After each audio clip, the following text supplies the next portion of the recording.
Alright guys, just found a new game on Steam today. We've already played through it once, and Addie was making all the choices. And then Addie made a grave mistake and, like, really messed up bad. And she got herself Oh, killed. motherfucker. So, we're going to play this again. First adventure lasted, what, 15, 20 minutes?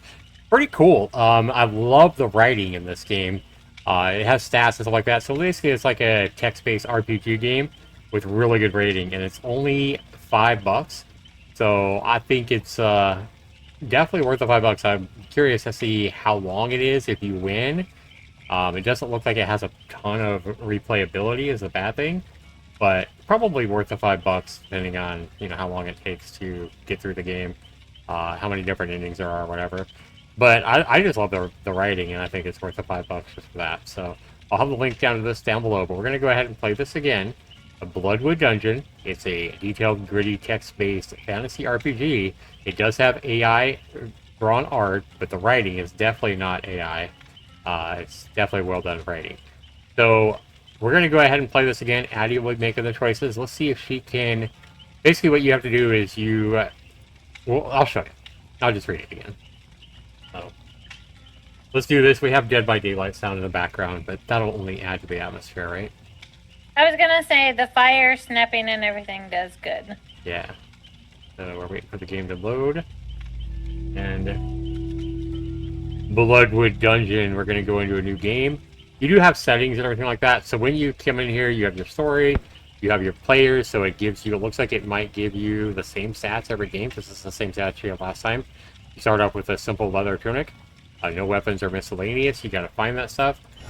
You have a map, and as you move, it'll kind of show you the different branches and paths you can take. And then that goes back to the main menu, I think. So, greetings, stranger. Before the story begins, let us clarify some things about the gameplay. After all, no one could be expected to last long. So basically, when you first play the game, you'll probably want to say, tell you all you need to know and kind of skim through it. But we're just going to go ahead and spare me the tutorial since we've already done it. Fair enough, a veteran, eh? Then without further ado, let us begin. If this is the first time you play this game, it's recommended you read the short prologue. We'll read that just for you guys as my viewers of this video. Prologue. Until a year ago, you lived a simple life. Surrounded by friends and family in the small hamlet where you were born, you were happy. Then a disease began to spread among the villagers. In your parts, it is known as the red rot. It typically begins with rashes on the hands and feet that gradually expand to cover the victim's entire body. The physical pain is mild, but the sickness uniquely torments the soul and the mind, leading to victims to harbor only dark thoughts of all hope for a better life as your hopes basically as your hope extinguishes for a better life. So you don't want to get the red rot, basically. Another thought I had, Addie, was imagine how cool this game could be. Like say that you met somebody, right, or you're dating a couple that's dating or whatever, or even like if you're a family and you have brothers or sisters or whatever that live in another state, right? You could basically play this game with them. You don't even have to tell them that you bought this game, because I don't think this game is going to be that popular where everybody knows the story. You could basically call up your significant other or your brother or sister or whatever, and you could be like, hey, I'm making up a story. You could BS them and then tell the very end and be like, oh no, I was just kidding. It was a bit like a novel thing on Steam. You could act like, yeah, this is my imagination. You could act like this is all your imagination. And I'm going to play a game with you. What do you choose here? See if they fall for it. I don't know, but I'm just saying you could also just play the game with friends or family or loved ones or whatever. And like I'm doing with you, Addie, and letting No, he's be the choice maker. Plagiarized. No, I'm just kidding. I'm kidding. You can see if Joking. I'm saying you can see if your loved ones actually fall for it, that you've actually making up this story all in your mind as your imagination, if they fall for it. Okay, so anyway, Addie, you got to avoid the red rot, but unfortunately your beloved younger sister was afflicted with the disease, and you decided to go seek a remedy despite the express wishes of everyone close to you. They wanted you to stay at your sister's side during the time of need.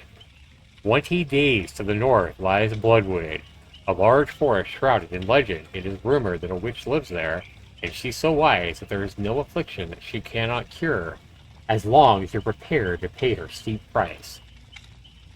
As the story begins, you are just a day's journey from the reaching the edge of Bloodwood. You are prepared to do whatever it takes to procure a remedy and save your sister. Hopefully, you can find the other villagers as well. So that's how the game starts, and then Chapter 1, Mist Over the Hills.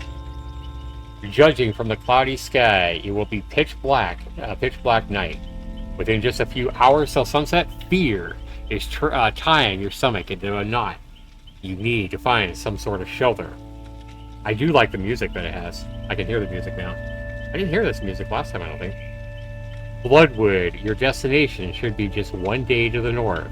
But in that direction, you see only a mist-enshrouded, watery moor dotted with gnarled trees. Maybe if you climb the stony hills to your right, you might circumvent the moist, insect-ridden area at the risk of losing valuable time. So do you want to trudge on ahead, or do you want to ascend the hill? Ascend the hills, because last time we trudged ahead. No, last time you ascended the hills, remember? You did ascend the hills last time, I know that. Oh, no, because it made us, when we did the moor, it made us go back and ascend the hills. Oh, that's right. Okay. Your legs are already hurting after the last few days' exertion. Now they loudly protest as you force yourself up the steep rise. The grass is wet and slippery. Peering ahead through the mist, you see large black boulders lying scattered as if tossed by distant giants. You feel a sudden sense of dread as if something lies in wait. Alright. So do you want to ignore the feeling and continue forward, or do you want to retrace your steps and try This is what we did. Yeah, we retrace our steps, try crossing the border instead. Okay, so this is what you want to do, the bottom one? Yeah, because I said ignore the feeling, remember? Last time? Yeah, okay. You go back, ignoring the cold that envelops your feet. You start traversing the moor. Looking ahead, you can only surmise that the water will get deeper. Your best chance may be to allow the contours of the twisted tree trunks protruding from the fog to guide you. The sun is setting fast. So we're just going to aim for the nearest tree. The only choice. You reach the tree soon enough, but not before having water up to your knees. You realize that this may have been a mistake. Peering through the mist, you barely see the outline of another, smaller tree. Amazing how dusk is upon you so suddenly. Maybe you are not moving as fast as you thought. This is already looking grim. So the one thing that's cool about this game is if you have some inventory, you know, sometimes if you have items, you'll have more choices than just the one choice or whatever. So that's what's pretty cool. We're going to aim for the next tree. When finally you reach the small, dead trunk, you have water up to your knees. And at every step, it takes effort to lift up your foot. With night closing in fast, you realize that you probably won't reach higher ground northward anytime soon. So your first choice, Addie, or your next choice, rather, comes with saying continue into the darkness or retrace your steps the best you can. Ooh. What do you want to do? Continue into the darkness. Okay. He's risky. You have no other choice but to go ahead and hope for the best. Thankfully, the water does not seem to get any deeper, and you even manage to enter a certain rhythm that increases your pace. Alas, a temporary loss of balance makes you topple. Well, that's not good. As you rise to a standing position, you find yourself soaked to the bone. Soon, you are shaking uncontrollably as the cold of the night settles in. A while later, both of your feet are stuck in the mud concealed beneath the water. Surrounded by impenetrable darkness, you feel the panic rise as you realize how this is going to end. You have died and your mission has failed.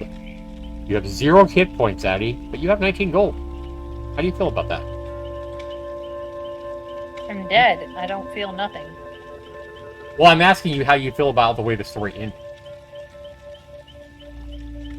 You know what this reminds me of? This reminds me of those old Choose Your Own Adventure books, like the night. You ever play those games? Or those books? Or read any of those books? Yeah. Like where they'd say, if you wish to go north, turn to page 92. If you wish to go take the door to the left, turn to page 128 or whatever. Those are pretty cool. All right, let's go ahead and play again. Spare me the tutorial. We're going to go ahead and skip that. Chapter 1. And so you know you're headed out towards the witch in Bloodwood to the north. Hills. We're going to ascend the hills. Legs are hurting. The grass is wet and slippery. You feel a sudden sense of dread as if something lies in wait. Do you want to ignore the feeling? That's obviously like the only choice, really. The ground slope gradually decreases. I like it as it gets darker and stuff like that. You see the screen get darker. Cool. I think that's kind of a cool effect. Maybe you are nearing the crest of the hill. Relieved, you find that there is ample space to navigate around the enormous boulders lying around. Out of nowhere comes the almost imperceptible smell of burning meat. Is your hunger and exhaustion playing tricks on your imagination? Night is closing in fast. To the north, the boulders offer a wide passage between them. Trudge wearily on. You walk a brief distance in near impenetrable darkness. After passing a looming boulder, you're met by the warm night on your right side, strangely amplified and distorted by the black mist. Press on through the night or approach the light. Okay, yep. Approach the light. As you go nearer, the side of the cliff looms large above you. At its bottom is a small cave. Just in front of the entrance, a campfire sparkles. I love how you hear the embers and stuff like that in the burning wood. A tired goblin. Huh? Okay. No, that's the game. That's not Dead by Daylight. A tired goblin sits at it, peering into the flames. He lifts his head before you have a chance to decide what to do. A stranger in the night? Come, warm yourself. The goblin seems friendly enough. So you sit down beside him. Something in the manners of this man tells you that he is somehow beyond worrying about strangers' intentions. As you allow the warmth of the fire to envelop you now, the goblin matter-of-factly tells you his story. He contracted the red rot, affecting the skin, after spending a night near a fly-infested swamp, and then on his way to Bloodwood to find a cure, he quickly got weaker. Now I'm not fit to undertake anything at all, he says. I'll sit here and revisit my happiest memories, and wait for the end. Do you want to inquire about the remedy he sought, or do you want to ask him of his fondest memory? Ask him his fondest memory. Okay.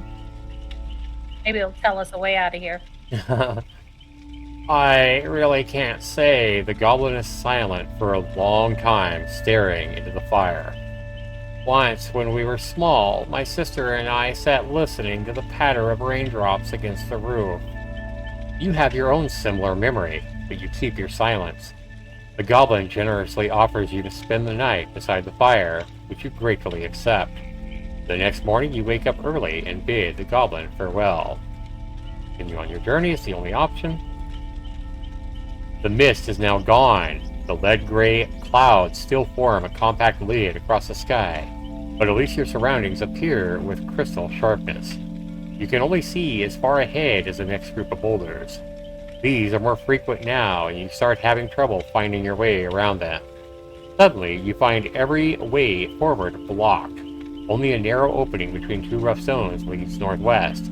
Squeeze through the narrow opening or climb a boulder to get a better view. Choices. We did squeeze through, so climb the boulder this time. Okay. You leave your rucksack on the grass, picking out a boulder that is modest in size, and start climbing it. The rock's surface is slippery, oh no, as if yesterday's mist is still clinging to it. When a sharp protrusion cuts into your palm, you lose your grip and fall helplessly down onto the grass. You need a moment before your head stops spinning. You lose 3 hit points. Well, that wasn't any good, so you're going to take the same path you took the first time we played, which isn't this video, but you're going to go ahead and squeeze through the narrow path, and you lost 3 hit points. With a trepidation, you stoop down to fit through the passage. Halfway through, your blood freezes as a distant howl breaks the morning silence. Is that a wolf? Maybe a wild dog? Or maybe it's a warg. Imagine a howling dog. Or wolf. You reach the other side of the passage without incident. Look around. Close to despair, you see the same labyrinth of a landscape as before. Now, only the boulders are joined by black rocks shooting out from the ground and reaching far above you. There are 2 traversable directions from here, a wider path to the northeast, or squeeze through another narrow passage to the northwest. Choices again, Addie.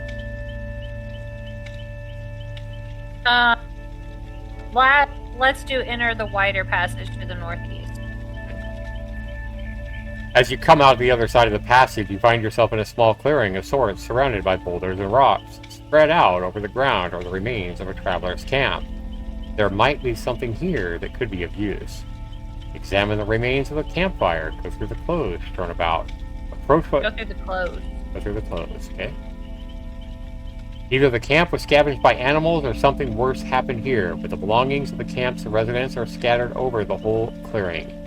In the pocket of a moldy shirt, you find a small flask of a design that typically signals an ointment of some kind. It is filled with a brown liquid. Your thoughts go to the goblin that offered you the warm shelter for the night, languishing in that cave. Maybe this substance could aid him, even so you are hesitant to lose time by going back to him. So set out for the cave to help the goblin or pocket the item for personal future use. Now, in our first time Addie played, I will say that Addie took the ointment back to the goblin. He was really appreciative, but he said, hey, I don't want you to see all the red rashes on my skin, so could you please leave? So you end up leaving and not knowing if the ointment helped the goblin or not. So I think in this situation, you probably ought to pocket it. What do you think, Addie? Yeah, let's pocket it. It's nice. It would have been nice to know if the ointment would have helped the goblin, but you never know. We don't know the first time you played anyway, if she died. All right. You remind yourself to focus on your main mission. Time is of the essence. You rise up from the ground, ignoring the brief pang of guilt. Examine the remains of a campfire. Approach what might be a human body. I think it's all the same every time you play. They're like, what's here? So we're going to examine the remains of the campfire. I think she found a gold coin. Mm-hmm. Yep, in a small pile of ash, nothing more. Even so, you unexpectedly dig out 1 gold. So now you have 20 gold. You'll have 11 hit points left. And then approaching what might be a human body resting against a rock. You hesitantly approach a vaguely human-shaped pile of clothes and blankets. Sure enough, as you look through the folds, you discover a human body in an advanced state of decomposition. You instinctively look away, but not before noticing a bundle of fine-looking rope beside the body. Realizing that it may come in use, you force yourself to take it. So you leave the clearing here. You got a rope. Now, this is how she died last time. Last time she died, she went through the narrow passage. Is that right, Addie? And then you went down a cliff or something like that with a rope. No, you had me go down the cliff.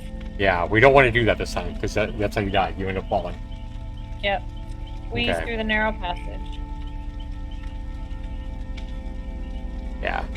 You seem to be standing on the northern end of the hill summit, where a precipice effectively ends your further progress. That means like a steep cliff, or a steep hill.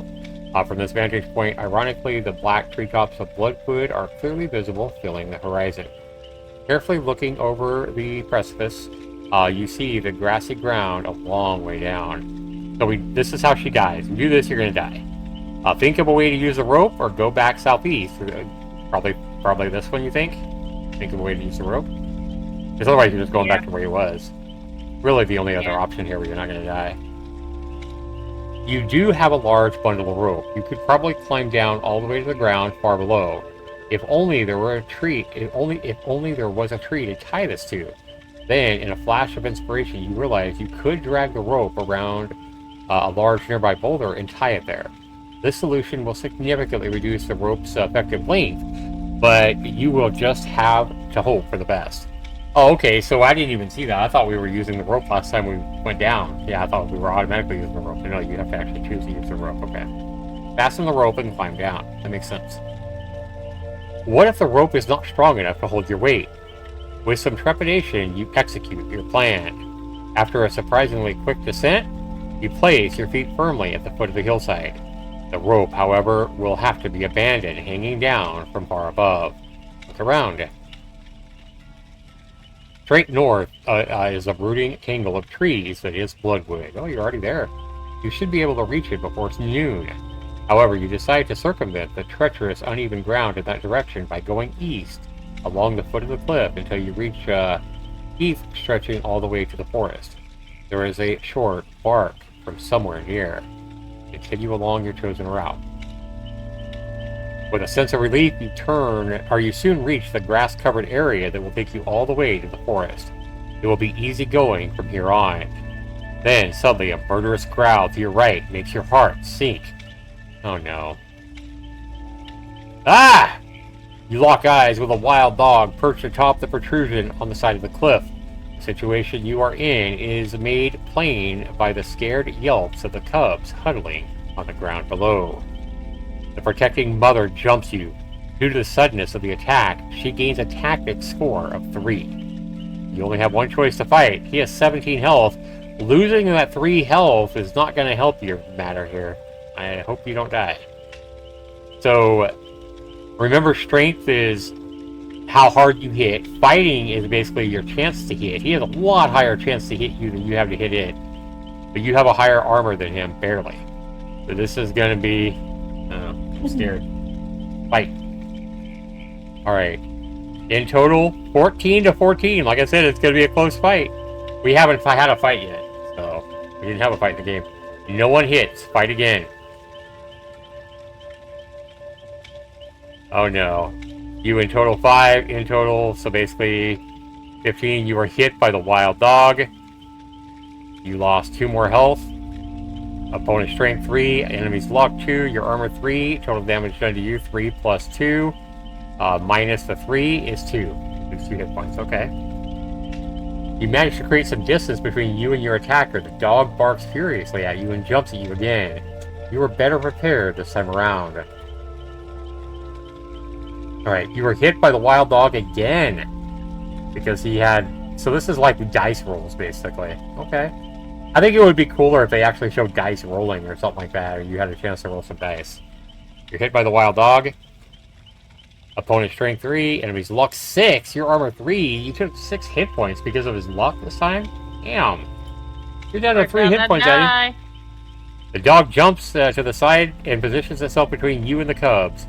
As you rapidly retreat, perhaps it will let you go, as its main interest is to protect its offspring. Take the opportunity to end the fight. You increase the distance between you and the animal as fast as you can. It stays rooted on the spot, barking incessantly for a long time after you lose sight of it. When you deem it safe to stop, you take a moment to scout your surroundings. If you go down a short slope, you'll be at the edge of Bloodwood, and there is no telling what you will meet. But inside, you must go. Descend the slope towards the edge of Bloodwood, with your 3 health. Chapter 2. Well, hey, at least you made it to Chapter 2. Alright, the southern edge of the forest is a wall of trees. Coming steadily closer, you are struck by how unnatural it looks, as if something is reining the trees in and keeping them from spreading further south. When you arrive at the bottom of the slope, the sky has cleared, and you squint at the welcome sun around. From here, the large looming forest of Bloodwood is just a dense mass of vegetation, although the trees offer a passage north into a clearing. A simple house with a doorless entrance and a neighboring storage hut are welcome signs of life. You want to go in the house, or do you want to look inside the house, rather, or enter the clearing to the south? To the north. Look inside the house. You gotta find some good battle gear. Yeah. Maybe a healing potion? You peek inside the simple building. It consists of one large space, a small stove in a corner.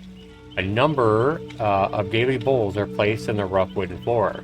The house seems in use, but the owner is presently away. So, I guess you don't have an option to steal anything or anything. Okay, so you just enter the clearing to the north. The passage through the trees looks ordinary enough, and you simply start walking briskly towards the clearing. Almost immediately, something unexpected happens. Slender birches to the left and right bend down over the path with unnatural speed, thus blocking your further progress, or at the very least, making it considerably more difficult. Good morning to you. The humorous words are spoken by an old woman, leisurely walking along the forest edge. She chuckles at the astonished expression on your face. Politely greet the woman, ask her about what just happened, or demand free passage. What do you want to do, Addie? Politely greet her. Okay. She eyes you up and down. Well, you look harmless enough. She walks past you towards the small house. Are you looking for passage? Then no, this is my domain. This might be the very witch that you seek. Lightly ask for passage, demand free passage, or tell her about your quest to save your sister. Choices. What are you gonna do here? Tell her about your quest to save your sister. Okay. The crone stops and listens to your brief account. Know that you are not the first person asking permission to enter Blackwood. I get a steady stream of visitors. Some are desperate like you, while some are merely fortune hunters. I let most of them in, and she leans forward, making sure you lock eyes with you, or she locks eyes with you. Very few come out. I'm Moraga. While I have knowledge, it is not of the kind you seek. I cannot help you. Only, Hecata might. There is a rustling sound, and as you turn your head towards the clearing, you see the birches resuming their standing position. In the corner of your eye, you see the woman, Moraga, complete a quick, discreet hand gesture. You may enter Blackwood, and she disappears from view into the house. Hecata. You will make sure to remember that name. Visit Moraga in her house or enter Blackwood. Bloodwood. Visit Morgan in her house. Okay. The inside of the house consists of one large space with a small stove in the corner. A number of clay bowls are placed on a rough wooden floor, where sits Moraga, calmly handling various powders and herbs. Ask for advice. Ask for advice. Advice? Moraga shakes her head. There is none that I can give you except this. The only one that could help you is Hecata. But her involvement would mean your certain death. I've seen it before. Ask about Hecata or take your leave. Ask about her. I was born on a beautiful island where I spent my youth in the company of two loving sisters. We learned the arcane arts together, always encouraging each other to ever greater triumphs. Moraga pauses. Some deep sorrow briefly contorts her features. And then one day, everything changed. Listen to Moraga's story. Calliope, the eldest one among us, was singled out to become a theurgic. She soon left us for the capital, never to be heard from again. Now and then, rumors of her accomplishments in communicating with the gods would reach us. I did not understand it then, but Hecata, my little sister, gradually began to harbor a deep hate towards her older sibling. Unable to compete with her in the arcane matters, she wove to become the unquestioned ruler of another domain. Listen further. She convinced me to accompany her overseas. Eventually, we settled down in this wild forest. Her obsession gradually became apparent to me, and over the years, the sisterly love between us transformed into a mutual resentment. We divided Bloodwood between us, me taking up the residence in the southern part of the forest here, while Hecata remained in the north. So, stranger, that is all. I advise you to return to your village, however hard a decision that may seem. Better than being dead, would you agree? Moraga falls silent, her features close upon themselves, dismissing your very presence. Only choice is to leave the house. Alright, from here, the large looming forest of Bloodwood is just a dense mass of vegetation, although the trees offer passage north into a clearing. The simple house of Moraga and a neighboring storage hut are welcome signs of life. So enter Bloodwood. I was hoping maybe you could get a healing potion from her or something, or anything, but nope, no luck.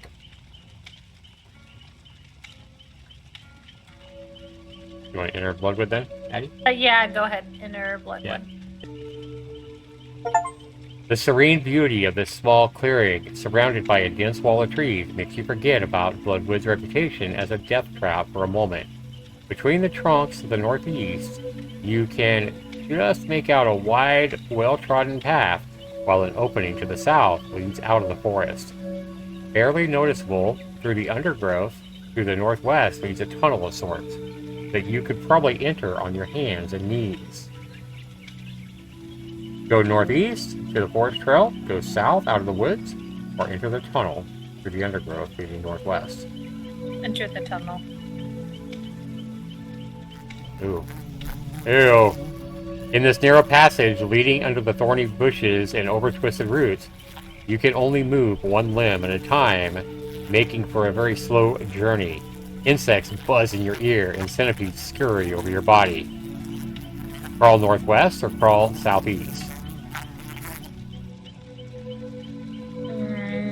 Northwest. You are standing on the bottom of a deep, narrow ravine. The ground at your feet is uneven as you have to take care to avoid the thorny plants. The ravine continues to the southwest and north, while a small passage through the underground offers an escape from this peculiar wound in the forest landscape. Go north, go southwest, or leave the ravine by using the passage. Take the passage. That's where you just came from, hon. Oh. I think. Yeah. Go north.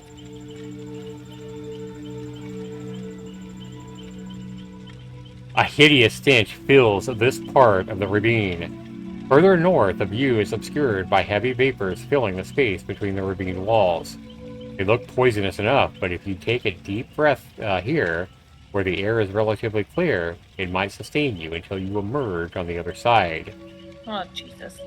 Take a deep breath and speed north through the vapors, or follow the ravine's bottom southward. Let's do the vapors. We're gonna die. So I'm gonna eat our flesh. Probably. We'll see. The nauseous gases envelop you, yup. As you blindly make your way forward, when you stumble on a rock, you involuntarily inhale briefly. The poison entering your lungs makes it impossible to think straight. As a consequence, you panic and start taking deep breaths. Soon, you lie dead on the ravine floor, just one more victim of Bloodwood. You have died, and your mission has failed. Return to the main menu. So guys, this is the second time we've died, or Addie's died, making these choices. And yeah, I mean, actually, this is the third time. Yeah, because we played twice in this recording here. So this is actually the third time we've died. Go look at the map. Okay. So this is in Bloodwood, and you can see that where she's been, and you can see that there's a pretty big area for all these areas to branch through. So that was where she ended in the ravine there, taking poison. So the bad thing about this game is it's going to be the same every time you play. I would love it a lot more if it was procedurally generated, so that every time you played it was a little bit different. That would be the one hope I would find, but if you did that, it would probably not have the great writing that it has. I don't think it'd be as well written if it, was procedurally generated or whatever. But I think it would be worth more money if it was procedurally generated. Every time you played it was a little bit different. But I still think it's really cool. I think the writing is good. I like the sound effects. It has sounds of like the crackling fire when you were by the goblin cave. It has sound effects. I think it would be cool if it had like the sound effects of the wolf or whatever. When you heard a wolf howling, we didn't hear that.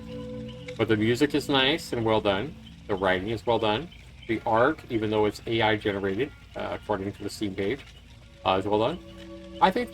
You think this game's worth the $5 in this? Hey, what do you think? And do you want to play this again to see if you can save your sister? I do. I like it, but like you said, I mean, we're gonna have to go through all the same, and now we know what not to choose. So it's basically leading you to the answers no matter what. Right. So you're gonna have maybe 5 plays, and then you're gonna be done with the story. So I guess I think $5 is a good price. Yeah, I mean, I think it might be more than 5 different plays before you're done, because we don't know how far it goes up or how much further it goes or what happens when you get to the witch or whatever. I kind of feel like there's probably going to be anywhere from 15 to 20 different endings, because there's a lot of different paths that you could probably take here. But I don't know. That's just a guess. My guess is like 15 to 20 different endings, but I have no idea. The thing is, we haven't really gotten is we haven't really found a whole lot of items or weapons or health potions or anything like that, so there is a lot of that. And the fighting, we did see the fighting in this video where you were fighting against the beast or whatever, and it was protecting her offspring. And what was it, a boar? Is that what it was? I can't remember. Anyway, you were fighting this thing, and it didn't really. I think that would be cooler if there were more options as far as the fight, like maybe choices of attacker or attacker backside or whatever, different choices, or maybe even dice to roll in the fighting. So I was a little bit disappointed in the actual fighting. It just seems like it's really RNG based, and you don't have a whole lot of options in the fighting aspect of it. So that was a little bit disappointing, to be honest. But other than that, I think the game's good. I think I like the writing the best, but I don't know. Hopefully you'll be able to make your own decision. This game will be linked down in the description below, guys, here on YouTube. And I was actually playing this while we were streaming Dead by Daylight. So, make your own decision. See if this is something you want to play through. Maybe you want to go play this yourself and try to see what happens in the end. And I don't think I'd want to play all the way through this anyway. I would want to not spoil your fun. And if this is a game that interests you, be free to comment down below. Let me know down in the comments. Let me know if you bought this game, and let me know if you think it's worth your money. I think a purchase would definitely, say that, hey, you think it's worth it. But thanks so much for watching, everybody.